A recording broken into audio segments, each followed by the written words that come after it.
ሰላም ጤና ይስጥልን ውድ የአዲስ ሕይወት ዝግጅት ተከታታዮች፣ በዛሬው ፕሮግራማችን ስለ ስፖርት፣ ጤና እንዲሁም አመጋገብ ሰፋ ያለ ቆይታን ይዘንላችሁ ቀርበናል። አብራችሁን ቆዩ። ስፖርት የአካልን ጤና ብቻ ሳይሆን የአእምሮን እንዲሁም የስሜት ጤናንም ለማሻሻል አስፈላጊ ነው። መደበኛ የአካል እንቅስቃሴ ሰውነትን ጠንካራ ከማድረጉም በተጨማሪ በሽታዎችን ለመከላከል ይረዳል። መራመድ፣ መሮጥ፣ ብስክሌት መንዳት፣ መዋኘት፣ እግር ኳስ መጫወት እንዲሁም የጡንቻ ማጠንከሪያ ልምምዶች ጥሩ ምርጫዎች ናቸው። ዋናው ነገር በመደበኛነት ማድረግ ነው።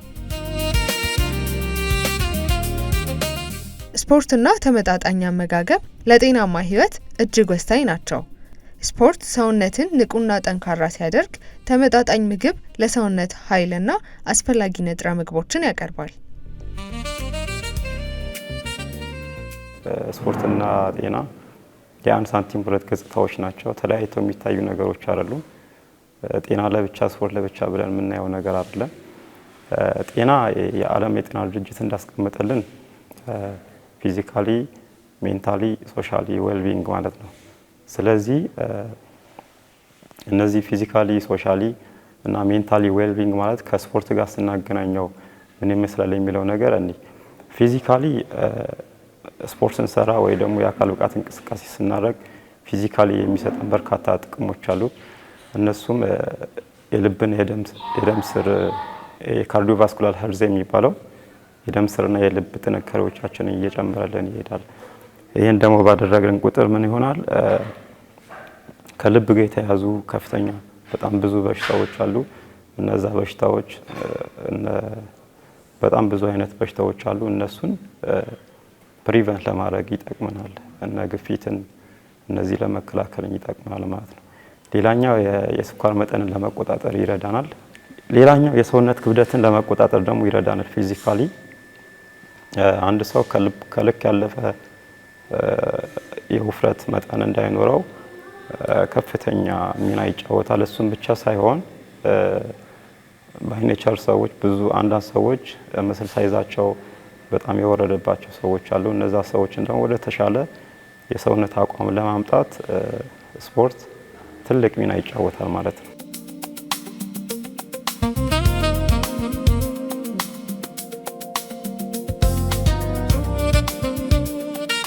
ሌላው ደግሞ አእምሮአዊ ጤና ነው። ሜንታል ኤንድ ኢሞሽናል ሄልዝ ላይ በጣም ሰፊ የሆነ ስራ ነው ስፖርት የሚጫወተው። ይሄ ማለት ኤክሰርሳይዝ ስናደርግ የአካል ብቃት እንቅስቃሴ ስንሰራ ጭንቀትና ድብርትን እንቀንሳለን።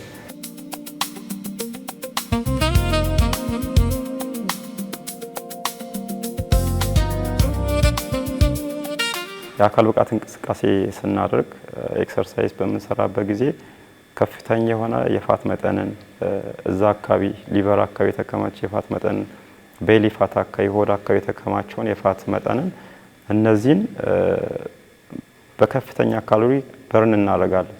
ጤናና ስፖርት የአንድ ሳንቲም ሁለት ገጽታዎች እንዳልነው ሁሉ አመጋገብና ስፖርት ለያይተናቸው የማናያቸው ነገሮች ናቸው። ምክንያቱም ሰንበዲ ስፖርት እየሰራ አመጋገቡን የማያስተካክል ከሆነ ለፈለገው ጎል ላይደርስ ይችላል።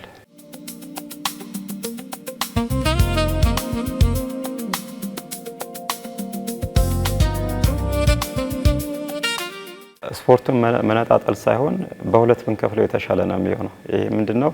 መስል ቢውልድ የሚያደርግ ሰውና ፋት በርን የሚያደርግ ሰው ምን አይነት አመጋገብ ነው መጠቀም ያለበት? ለምሳሌ ሰውነቱ መገንባት የሚፈልግ ሰው አፍተር ከኤክሰርሳይዝ በፊት የተወሰነ ሲምፕል ካርቦሃይድሬቶችን ቢመገብ የተሻለ ነው።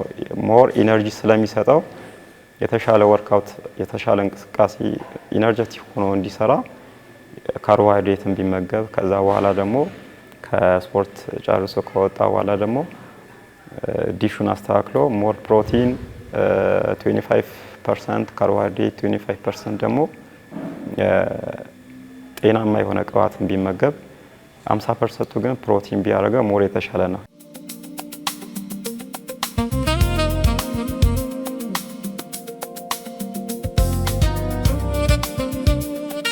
ስሙን ለማቃጠል ወደ ጂም የሚገባ ሰው አለ። ይሄ ማለት ወደ ጂም ሲገባ ባይቀምስ የተሻለ ነው። ምክንያቱም በባዶ ሆድ ቢሆን ጥሩ ነው። ምክንያቱም ምንድነው በባዶ ሆድ የሆነበት ምክንያት ከውጭ ወደ ውስጥ ሲገባ ዱሪንግ ወርክአውት የሚያቃጥል የራሱ ስብን ነው። ግን በልቶ ከመጣ ግን መጀመሪያ የነበረው ግሉኮስ ነው ሊያቃጥል የሚችለው ማለት ነው። ስለዚህ በባዶ ሆድ ገብቶ ቢሰራ ሞር የተሻለ ፋት በርን ያደርጋል። ከአቅም አንፃር ትንሽ ቢቀምስ ጥሩ ነው ይባላል። ነገር ግን ጨክኖ እየሰራ ገብቶ የድካም ስሜት ሊሰማ ይችላል። የዛኔ ያው ኤክሰርሳይሱ ላይ መጠንቀቅ ያስፈልጋል። የራብ ስሜትም ሊመጣ ይችላል። የዛኔም ጥንቃቄ ያስፈልጋል። ነገር ግን ከጤና አንፃር የሚታየው ነገር ሁሉም ጂሞች ላይ ማስመር ይጠበቅባቸዋል ማለት ነው።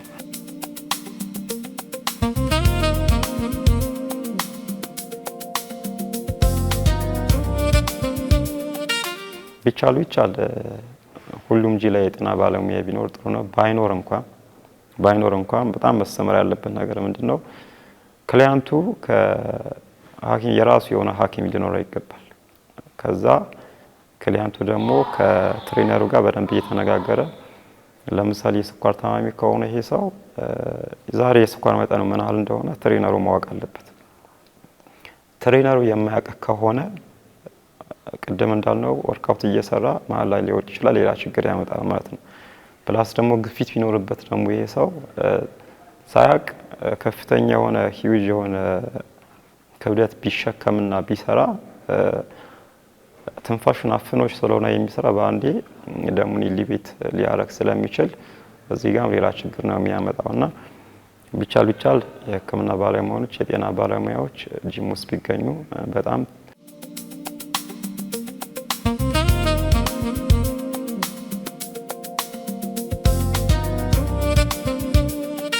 ክብደት ማንሳት ለሴቶች በጣም አስፈላጊ ነገር ነው። ያው በተለምዶ የመጣ ነገር አለ። ሴት ክብደት ማንሳት የለባትም ይባላል። ምክንያቱም እንደ ወንድ ጡንቻ ከፍተኛ ጡንቻ እንትን ትላለች፣ ቅርጽ በቅርጽ ትሆናለች የሚባል የተሳሳተ ግንዛቤ አለ። ይሄ ሰማይና ምድር ነው ከወንድ ጋር ሲነጻጸር። ምንድነው የቴስቶስትሮን ሌቭል አለ የወንድም የሴትም። ስለዚህ በየትኛው ሜካኒዝም ሴቶች ክብደት ሲሰሩ የሚያገኛቸው በርካታ ጥቅሞች አሉት። አንደኛ ፊዚካል አፒራንስ ነው። የተዋበ ቆንጆ የሆነ ፊዚካል አፒራንስ ጥሩ አቋም እንዲኖራቸው ያደርጋል ክብደት ሲሰሩ። ሌላኛው ደግሞ ፈጣን የስብ ማቃጠል አቅም እንዲኖራቸው ያደርጋል። ይሄ ማለት ሜታቦሊዝማቸው ጥሩ ከሆነ ፈጣን የስብ ማቃጠላቸው ቆንጆ ሲሆን ለከፍተኛ ውፍረት እንዳይጋለጡ ይረዳቸዋል ማለት ነው። ሌላኛው የአጥንት ጥንካሬያቸውም የተሻለ ይሆናል። የአጥንት ጥንካሬያቸውም ይጨምራል። የሆርሞን መዛባትን በዛው ልክ ያስተካክላል ወርክአውት የምናደርግበት ጊዜ። ሌላኛው ኮንፊደንስ ነው። የአእምሮ ጥንካሬን ያላብሳቸዋል። ኮንፊደንሳቸው ሞር የተሻለ ይሆናል። ይህም ሲባል ጥንቃቄ መደረግ ያለባቸው ነገሮች አሉ።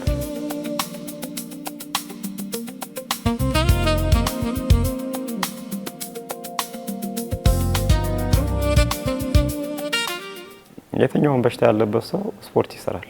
የትኛውን ህመም ያለበት ሰው ስፖርት ይሰራል። ነገር ግን የሚሰራው እንቅስቃሴ ምን አይነት እንቅስቃሴ ነው መሆን ያለበት ነው። በአቅሙ አንጻር ነው። አሁን እንደዚህ አይነት ሰዎች ምንድነው የምናደርገው? ፐርሰናሊ ነው እኛ ኮች የምናደርጋቸው። ምክንያቱም ከሌላው ከጤነኛ ሰው ጋር እኩል አይደለም ኮች የምናደርጋቸው።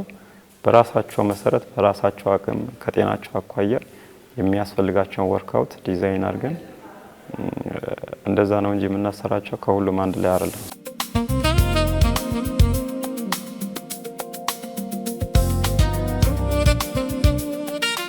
ከመጀመሪያ ጀምሮ እስከ ምትወልድበት ጊዜ ወይ ደግሞ እስከ 42 ሳምንት ድረስ ደረጃዎች አሉትና ብዙ ጊዜ የሚባለው እንደ ሳይንስም የመጀመሪያ አካባቢ በጣም ሴንሲቲቭ ጊዜ ስለሆነ ራሷን ብትጠብቅ ጥሩ ነው ይባላል።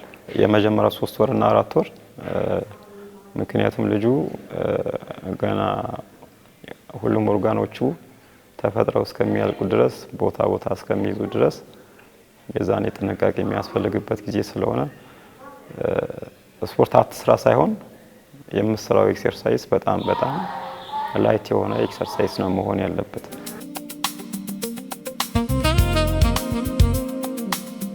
በጣም የሚገርመው ነገር አብዛኛው የሰውነታችን ፐርሰንት ውሃ ነው። ስለዚህ ምን ያህል ውሃ አስፈላጊ እንደሆነ ደግሞ እዛ ለማየት እንችላለን። እና ያው ለስፖርተኞች ምን ጥቅም ይሰጣል ነው የመጀመሪያው። በልምምድ ጊዜያቸው ስፖርት ሲሰሩ በቂ ውሃ የሚጠጡ ከሆነ ፐርፎርማንሳቸውን ቡስት ያደርጋሉ፣ ጥሩ እንቅስቃሴ እንዲያደርጉ ይጠቅማቸዋል። ምክንያቱም ውሃ ስንጠጣ ነው በሰርኩሌሽን ምክንያት ሚኒራሎች፣ ኦክሲጅን ወደ ሁሉም የሰውነት ክፍል ወደ ሁሉም ጡንቻዎቻችን ኢነርጂ መተላለፍ የሚችለው ማለት ነው። ስለዚህ በቂ ውሃ መጠጣት ግዴታና ግዴታ ነው ኢሚኒቲን ቡስት ለማድረግ። ሌላኛው የሰውነት ሙቀት ለመቆጣጠር ራሱ ውሃ መጠጣት ያስፈልጋል። ኤክሰርሳይዝ ስናደርግ ከፍተኛ የሰውነታችን ሙቀታችን ይጨምራል። ለዛም ነው ላብ የሚያልበን፣ ምክንያቱም ናቹራል ሜካኒዝም ስለሆነ ሰውነት ራሱ የሚያቀዘቅዝበት ሲስተም ነው። ስለዚህ እኛ ውሃ እየጠጣን ቦዲ ቴምፕሬቸራችንን ማስተካከል ያስፈልጋል ማለት። ሌላኛው ከስፖርት በኋላ የምንበላው ምግብ አለ። ደም ደግሞ አብዛኛው ፐርሰንቱ ምንድነው? ውሃ ነው። ስለዚህ ኦክሲጅን፣ ኒውትረንቶች የሚጓዙት በደም አማካኝነት ስለሆነ ውሃ ስንጠጣ በቀላሉ ለሌሎች ኦርጋኖቻችን ይደርሳቸዋል ማለት ነው።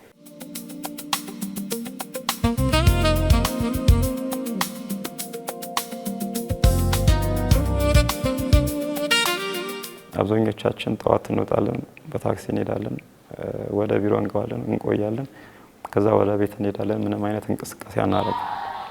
ማታም ደክሞን እንገባለን፣ እናርፋለን፣ ጠዋት እንነሳለን። በዚህ ፕሮሰስ ነው የሚሆነውና ይሄ ልክ አይደለም። ምክንያቱም አንድ ሰው ስፖርት መስራት ባይችል እንኳን ምንም አይነት ጊዜ እንኳን ባይኖረው እንኳን ሰዓቱን ቀንሶ ወክ ማድረግ ይችላል። ለምሳሌ እኔ ከዚህ ፒያሳ መሄድ ከሆነ የተወሰነ መንገድ በታክሲ ሄጄ ከዛ የተወሰነው መንገድ ደግሞ ወክ ማድረጉ ሞር የተሻለ ነው።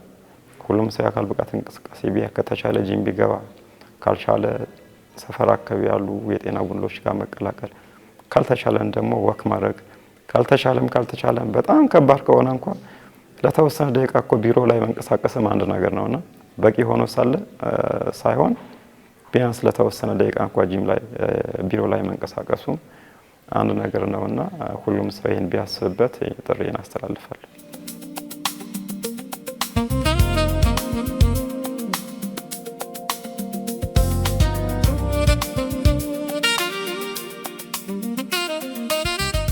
እነዚህ ሶስቱን ስፖርት፣ ጤናና ምግብ ከምንም በላይ ናቸው። ምክንያቱም ጤናችን ለመጠበቅ ስፖርት ያስፈልጋል። ስፖርት ስንሰራ ደግሞ አመጋገባችን ጎን ለጎን ያስፈልጋልና እነዚህ ማህበረሰባችን ትኩረት አድርጎ ቢሰራበት ሞር የተሻለ ነው። የአመጋገብ ሲባል ደግሞ በጣም ሂውጅ የሆነ ነገር አይደለም። ባለን ነገር ራሳችን ማኔጅ ማድረግ እንችላለን። ስፖርትም ግዴታ ብዙ ብር ከፍሎ ወደ ጂም መመዝገብ አይደለም። ባለን ቦታ ላይ መስራት እንችላለን። ጤናችን በዛ መጠበቅ እንችላለን ማለት ነውና ማህበረሰባችን ለዚህ ነገር ትልቅ ግንዛቤ ቢኖረው ሞር የተሻለ ነው ብዬ አምናለሁ። እኛ ደግሞ በስፖርት ብናጠናክረው ሞር የተሻለ ነውና ያላቸው ሰዎች HIV የተያዙ ሰዎች ስፖርት ቢሰሩ በጣም የሚመረጥ አይነት ነገር ነው። ግን ምንድነው የሚሆነው? እሱ ራሱ ሽሎ ራሱ ማኔጅ አድርጎ መጠቀም ይችላል። ምክንያቱም የሚሰራው ኤክሰርሳይዝ ነው ሊወስን የሚችለውና በሽታ ማቋቋም ወደ ኋላ አይልምና ስለዚህ ይሄን አይዲዮሎጂን ትተን ይሄን አመለካከት ትተን ወደ ስፖርቱ ብንቀላቀል ሞር የተሻለ ነው የሚሆነው። ምክንያቱም ከዚህ በፊት ብዙ ክሊያንቶችም ነበሩን ኢቨን ከሱሳቸው አገግመው አመጡበት ሰዓት ላይ ለማጨስ እንትን በሚሉበት ሰዓት ላይ ሁለተኛ እነዚህ ሱስ ያለባቸው ሰዎች ደግሞ የመከላከል አቅማቸውም የወረደ ስለሆነ ጣስ የሚወጣ ከሆነ በዛ ሰዓት ጂም የሚመጣ ከሆነ ስለዚህ በዛ ኮምፐንሴት ስለሚያደርገው ሞር የተሻለ ነው የሚሆነው ማለት ነው። ግን የሚሆነው ምንድነው? ስቴፕ ባይ ስቴፕ ነው።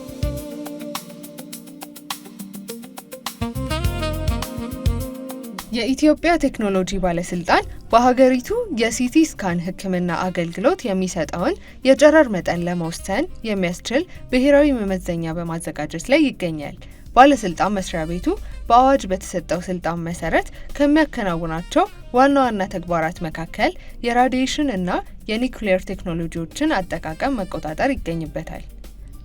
ዛሬ በተካሄደው የምክክር መድረክ ላይ እንደተገለጸው የዚህ ዝግጅት ዋና ዓላማ ታካሚዎች የሚፈልጉትን የሕክምና አገልግሎት በጥራት ማግኘት የሚችሉበትና በጨረር ምክንያት የሚደርሱ የጎንዮሽ ጉዳቶችን በከፍተኛ ሁኔታ መቀነስ የሚቻልበትን አሰራር መዘርጋት ነው።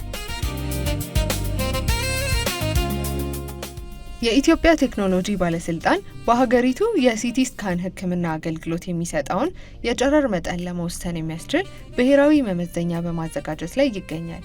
ባለስልጣን መስሪያ ቤቱ በአዋጅ በተሰጠው ስልጣን መሰረት ከሚያከናውናቸው ዋና ዋና ተግባራት መካከል የራዲዬሽን እንዲሁም የኒውክሌር ቴክኖሎጂዎችን አጠቃቀም መቆጣጠር ይገኝበታል። ዛሬ በተካሄደው የምክክር መድረክ ላይ እንደተገለጸው የዚህ ዝግጅት ዋና ዓላማ ታካሚዎች የሚፈልጉትን የሕክምና አገልግሎት በጥራት ማግኘት የሚችሉበትንና በጨረር ምክንያት የሚደርሱ የጎንዮሽ ጉዳቶችን በከፍተኛ ሁኔታ መቀነስ የሚቻልበትን አሰራር መዘርጋት ነው። የዛሬው ወርክሾፕ ከሲቲ ጋር የሲቲን ቴክኖሎጂ ጥቅም ላይ ሲውል የጎንዮሽ ጉዳቱን እንዴት ልንቀንስ እንችላለን በሚለው ላይ ለመምከር ነው። እንግዲህ የኢትዮጵያ ቴክኖሎጂ ባለስልጣን በአዋጅ ስልጣን ተሰጥቶት እንዲሰራ ከተሰጠው ማንዴት ውስጥ አንዱ የራዲዬሽንና የኒውክሌር ቴክኖሎጂን ሬጉሌት ማድረግ ነው። የራዲዬሽን ቴክኖሎጂ ደግሞ በተለያየ ዓላማ ላይ ይውላል። ለግብርናው፣ ለጤናው፣ ለኢንዱስትሪው፣ ለኮንስትራክሽኑ ይውላል። በአብዛኛው ከ80% በላይ የሚሆነው ደግሞ ለሕክምናው ነው የሚውለው። ከሕክምና ውስጥም ደግሞ ለምርመራም ወይም ደግሞ ለትሪትመንት ለሕክምናም ይውላል። አሁን የዛሬው መድረክ ግን ምርመራው ላይ ወይም ዲያግኖሲስ የምንለው ላይ ነው የሚሆነው። ስፔሲፊካሊ ደግሞ በጣም ስቴት ኦፍ ዘ አርት የሆነው የሲቲ ስካንን የሲቲን ቴክኖሎጂ በተመለከተ ነው ማለት ነው። ከሱም ባሻገር ስለ ፔሸንት ሴፍቲ አንድ ታካሚ እዛ ሲሄድ የሚፈለገውን አገልግሎት እንዴት ማግኘት ይችላል፣ የጎንዮሽ ጉዳቱ በቀነሰ መልኩ የሚለው ላይ ልንመክር ነው ማለት ነው።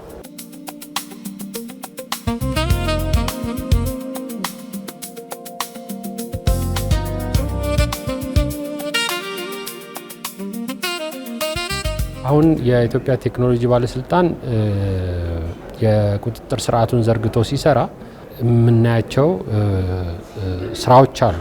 አንደኛው እዛ ስራ ላይ የሚሰራው ሰራተኛው ወይም ኦኩፔሽናል ሴፍቲ የምንለው የእሱን ደህንነት መጠበቅ አንዱ ነው። ሁለተኛው ደግሞ ፐብሊክ የምንለው ማህበረሰባችን ወይም ደግሞ እዛ ከታካሚው ጋር አብሮ የሚሄደው ወይም ለሌላ ስራ እዛው ሆስፒታል ውስጥ የሚሰራ ሊሆን ይችላል። ፐብሊክ የምንለው የእሱ ደህንነት እንዲጠበቅ ይፈልጋል። በሶስተኛ ደረጃ ሜዲካል ኤክስፖዠር የምንለው ወይም ፔሸንት የምንለው ነው ታካሚው ራሱ። አሁን እዚህ ጋር በጣም ግልጽ እንዲሆን ያስፈልጋል። ቅድም ያልኳችሁ የፐብሊክ እና የሰራተኛ ኦኩፔሽን የምንለው የዶዝ ሊሚት ተቀምጦለት አንድ ሰራተኛ በአመት ውስጥ በስራው ባህሪ ምክንያት ለጨረራ ይጋለጣል። ይሄ የጨረራ መጋለጥ ከ20 ሚሊ ሲቨርት በላይ እንዳይሆን ሊሚት አስቀምጠናል። በሱ መሰረት ነው ኢንስፔክት የምናደርገው፣ ሬጉሌት የምናደርገው።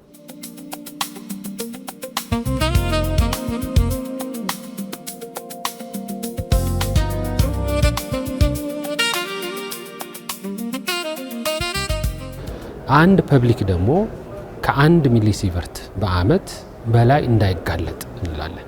ለፔሸንት ግን እንደዚህ ማስቀመጥ አይቻልም።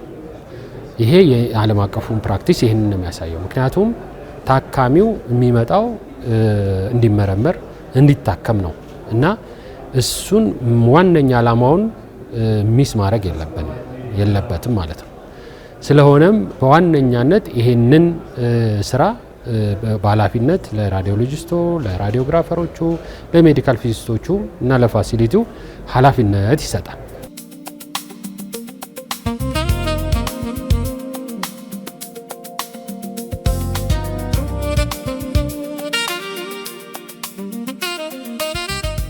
ሕክምና ጥራትን ስናይ አሁን በተለይ የራዲዬሽን ቴክኖሎጂን ስፔሲፊካሊ ስንመጣ ራዲዬሽን ቴክኖሎጂ በጣም አማራጭ የሌለው አንዳንድ ጊዜ አማራጭ የሌለው ቴክኖሎጂ ነው። ሶ በደንብ አገራት ይጠቀሙበታል፣ ያስፈልገናል፣ እኛም እየተጠቀምንበት ነው ያለ ነው። ነገር ግን በአግባቡ ካልተጠቀምንበት ደግሞ የጎንዮሽ ጉዳቱም ከሌሎች ቴክኖሎጂ የባሰ አደገኛም ነው። ካንሰርን ትሪት እናደርጋለን ወይም ደግሞ ካንሰርን ዲያግኖስ እናደርጋለን ብለን ስናስብ ሌላ ካንሰር ልንፈጥር እንችላለን እና ስለዚህ ምን መሆን ያስፈልጋል ማለት ነው? ፕሮፐር ዩቲላይዜሽን ይፈልጋል ማለት ነው እና ያንን ስንመጣ ከጥራት ጋር አብሮ ይመጣል ማለት ነው። ከዛ ጋር ተያይዞ በእያንዳንዱ ፕራክቲስ የምንላቸው አሁን የሲቲ፣ ማሞ፣ አንጂኦግራፊ፣ ራዲዮ ቴራፒ፣ ኒውክሊየር ሜዲሲን ብለን የምንላቸው የተለያዩ አሉ። አሁን ከዚህ ከዲያግኖሲስ ጋር በተያያዘ የሲቲ የ3D ኢሜጅ ነው የሚሰጠው፣ ኢንፎርሜሽን ነው የሚሰጣቸው ለባለሙያዎቹ። ይሄ አገራት በጣም የሚጠቀሙበት በተለይ የጤናው ሴክተር ትልቅ የቴክኖሎጂ ትሩፋት ያገኘው ነው በዚህ። ነገር ግን ከሌሎቹ ደግሞ የዲያግኖስቲክ እንትን የሚጠቀመው ዶዝ ከፍተኛ ነው። እዛ ጋር ፕሮንስ ኤንድ ኮንሶች አሉት፣ አድቫንቴጅ እና ዲስአድቫንቴጆች አሉት። ይሄንን ከፍ ያለውን ዶዝ እንዴት አድርገን ነው በምትፈለገው ዶዝ መሰረት መስጠት ያለብን የሚለውን ጥራቱን አስጠብቀን እንድንሰጥ ፕሮቶኮል ሴት ኦፕቲማይዜሽን ስትራቴጂ ሴት ማድረግ ያስፈልጋል እና ከዚህ አንጻር በጣም ትልቅ ጠቀሜታ አለው ማለት ነው።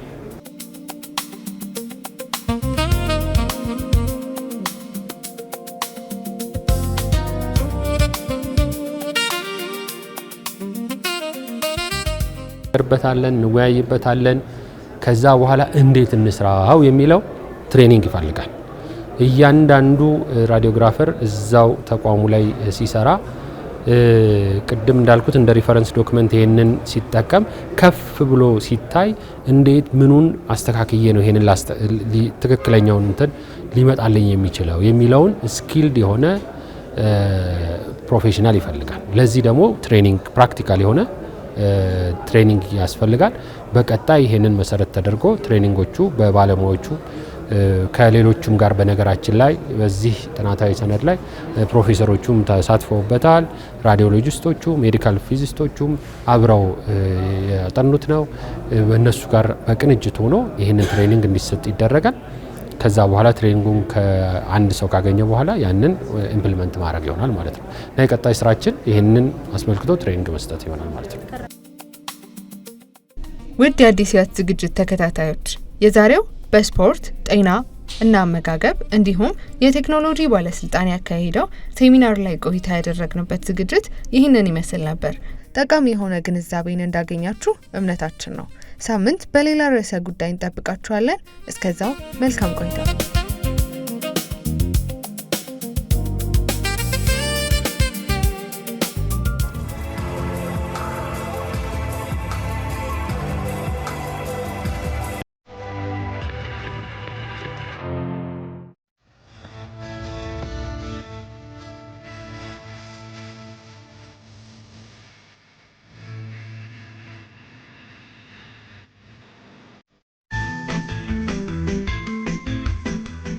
እስከ መጨረሻው ድረስ ከኛ ጋር ስለነበራችሁ እናመሰግናለን። የምናዘጋጃቸውን አዝናኝ ቪዲዮዎች ማየት ከፈለጋችሁ እዚህ ጋር ጠቅ ያድርጉ። ሰብስክራይብ የሚለውን ደግሞ እዚህ ጋር ጠቅ ማድረግ እንዳትረሱ። በቀጣይ ቪዲዮ እንገናኝ።